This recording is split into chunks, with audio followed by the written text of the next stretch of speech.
Good morning, Uncle Lou here, with some more thoughts on this Mark Richt situation at the University of Georgia. It was an interesting day yesterday, to say the least. And I've come to a definitive conclusion, at least in my mind, about something that I have thought may be true for quite a while now. And the more time that goes by since Mark Richt's firing yesterday at about this time, the more time that goes by, the more I'm starting to believe that this actually is the case. But you have two distinct sets of fans right now within the Georgia Bulldog community. You have Georgia Bulldogs fans, and you have Mark Richt fans. And you have a lot that are both. So I don't want to, I don't want to leave that out either. But I'm starting to realize, like I said, that what I thought for a while now, that there is a certain segment of Georgia fans who are Georgia fans only because of Mark Richt. In other words, they're Mark Richt fans. They're not really. I don't want to say that. But they're bigger fans of Mark Richt than they are of the Georgia Bulldogs. And that is evident if you've spent any time reading the comments on any of these UGA blog sites or Facebook pages over the last 24 hours. I liked Mark Richt. I've been saying it. I don't really know how else to say it or how to better emphasize it. I liked Mark Richt. I thought he was a good coach. I don't think he was a great coach, and I do think it was time for the University of Georgia to go in a different direction. I do believe that. I don't hate Mark Richt. I'm not, happy or excited that this is what we're having to do. I wish we could have won it all, or at least been a little bit more competitive over the last 5-6 years than we have with Mark Richt. If we had, he'd be the coach today. That's the bottom line.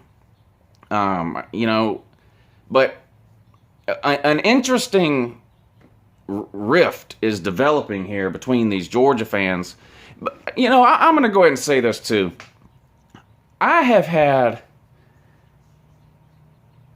There's a lot of Georgia fans that don't like me, okay? There's a lot of people in general that don't like me, but particularly over the last 3 months or so, there's a lot of Georgia fans, or so-called Georgia fans, Mark Richt fans mainly, that don't like Uncle Lou for obvious reasons.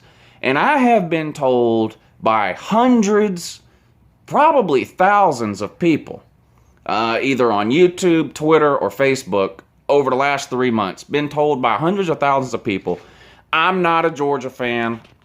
I'm a fake fan. I'm not a real fan because a real fan wouldn't want Mark Richt fired. A real fan, this is the key. This is the key here, I was told.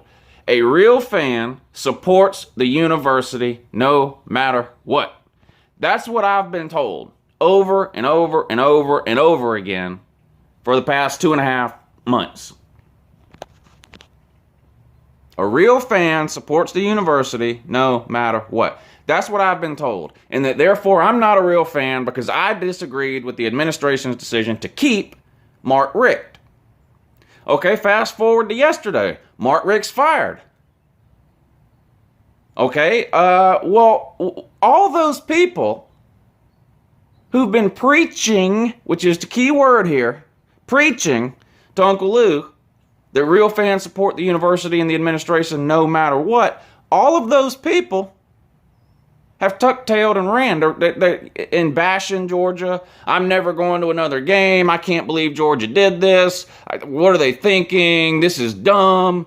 They shouldn't have done this. Hello, sir, ma'ams. Support the university no matter what, remember? So now you're not a real fan then. Is that what it is? Is that what it is? It's hypocritical. It's hypocritical. And I'm going to explain something else to it. And this isn't going to be popular either. People aren't going to like this either, but I'm going to say it anyway. The Mark Richt fans, or those Mark Richt fans that are more of a Mark Richt fan than they are of a University of Georgia fan, for those people, it's not about football. That's what you have to understand. And a lot of people outside of the Georgia fan base, this is what they don't understand.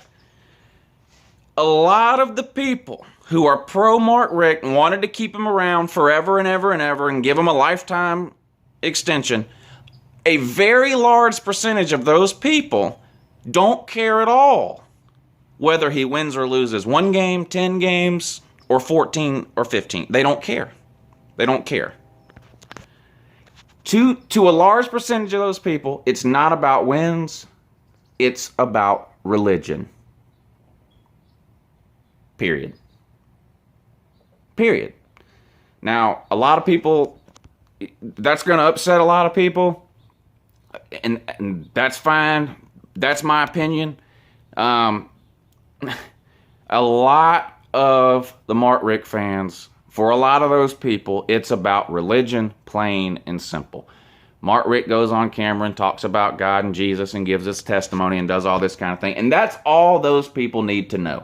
For a large majority of the Mark Richt supporters, that's all they need to know. That's it. It's not about wins and losses. It's not about SEC titles. It's not about national titles. It's not about winning big games. It's not about beating Florida.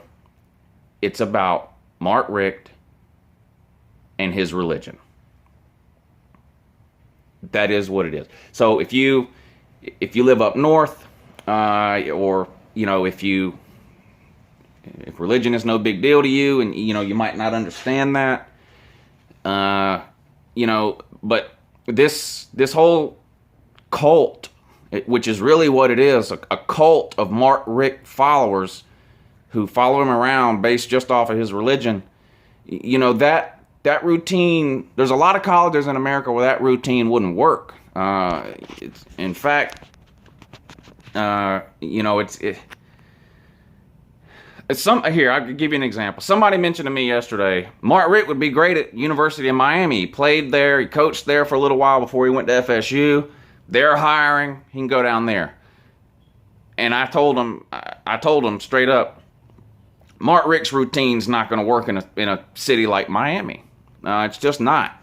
Mark Richt's not a big town guy. He needs a job in a small town, preferably in the South. A small town with small-minded people who care more about God and guns than they do winning football games. That's where Mark Richt is going to succeed the most. That's where he got the majority of his support from at UGA. It was his religious stance and the fact that he was outspoken about it. That's where Mark Richt gets a majority of his support among the Georgia fan base. For those people, it's not about wins and losses. So I would ask those people, who's the real fan? The fan that wants more, the fan that's not happy with third in the East and winning 9 games, or the person who only wants a coach based off their religious belief and doesn't care about wins or losses. Now, with all that being said, I'm not telling anybody they're not a real fan. I'm just pointing out the hypocrisy between the two arguments, okay? If I'm not a real fan because I wanted the university to part ways with Mark Richt and go in a different direction, if that makes me not a real fan, then the shoe has to now be on the other foot, and you either accept it and deal with it and remain a Georgia fan, or you weren't a real fan. That's just the way it is. Real quick at the end here, because this video's done gone way too long now. I see 3 possible scenarios for Georgia's coaching situation. Scenario number 1. we hire Kirby Smart. If that's the case, my gut instinct would be that we then lose Jeremy Pruitt. So I'm not really sure how much we gain there, although there is a lot of momentum moving in Kirby Smart's direction. That's number one.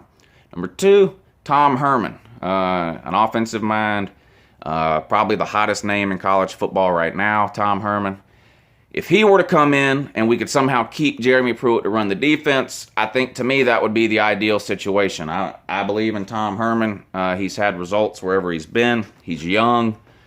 He's energetic. And from what I'm hearing, he's highly interested, quotation marks, in the University of Georgia job. If we could get him, let him handpick an offensive coordinator to run his offense, and keep Jeremy Pruitt as defensive coordinator, to me that's the ideal scenario. Option number three is University of Georgia goes in a totally different direction, something that no one's talking about at all. An out-of-the-box hire, somebody like, Greg Schiano. Dan Mullen's name's been battered around. I don't see Mike Bobo coming back, even though some people are talking about that. Chip Kelly has been mentioned. You always hear John Gruden. I don't think he's coming back to coaching, particularly in college. But anyway, those are three scenarios I see. We'll see what happens. I don't know. I expect a decision to be made or announced sometime between today and next Monday, after the SEC championship game on Saturday. But anyway, this is way too long. Sorry if you made it this far. You're a scholar and a gentleman. You probably pay your taxes and vote Republican. But anyway, until next time, good morning.